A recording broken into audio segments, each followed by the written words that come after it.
I enjoyed Forever Young. What I was, I think, most taken with was how honest everybody was. I mean, there was obviously a number of participants representing each decade, and I thought on the film they spoke very honestly about some quite personal matters, which was great because it kind of brought the material alive. You know, it wasn't an abstract thing, it was very specific about their lives and how they felt, and I think that worked really well.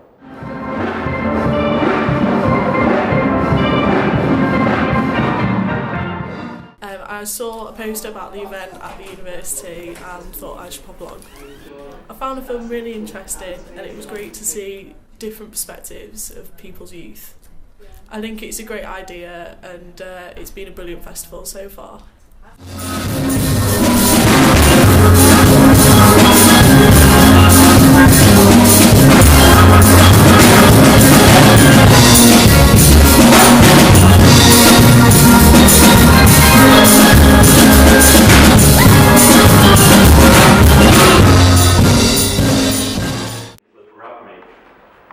Probably grabbed the audience was how important music was in all your stories, which obviously for me resonated, and I wasn't sure if that was because you were picked like that, Joe might be able to tell us, or whether that's kind of just maybe a Northwest thing, you know, what it is, but maybe we could just talk about the importance of music in your life a little bit more. I don't know if Alan, at the end, could you, I mean, you're the rock and roll generation, in a sense. You kind of started this. Is that how you see it? Can you remember that time where rock and roll came along, and I guess your parents' generation were a bit upset about it? Very upset. And obviously the panel discussion also, I think it revealed how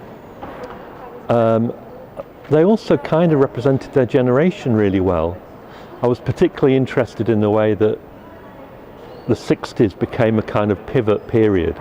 We had a kind of period before that where I think it seemed like the young were much more inclined or encouraged to be conformist, and then from the 60s onwards, maybe not right up to the present day, but certainly the 60s, 70s, there was a lot more of a kind of independence about the young, and also a kind of, maybe kind of searching, a period of uncertainty as well.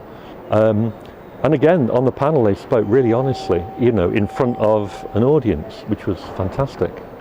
The issue about grappling with depression that's kind of been around all my life kicked in the teenage years.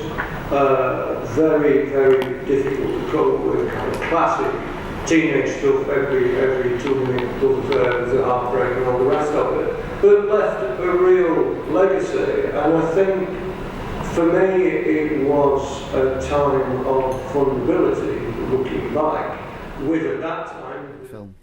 It was really interesting to see how other generations experience their teenage years. Yeah, I just thought it was really interesting. It's not something that I'd usually go to. In fact, I was a bit odd myself when I was at school, because not only did I like sort of Bowie and rock music and that, but I also liked soul, which meant that none of the soul boys liked me because I was a long-haired weirdo, and none of my long-haired weirdo mates could understand me because I was like the Four Tops. So, but you were definitely in camps, you know, and as I said earlier.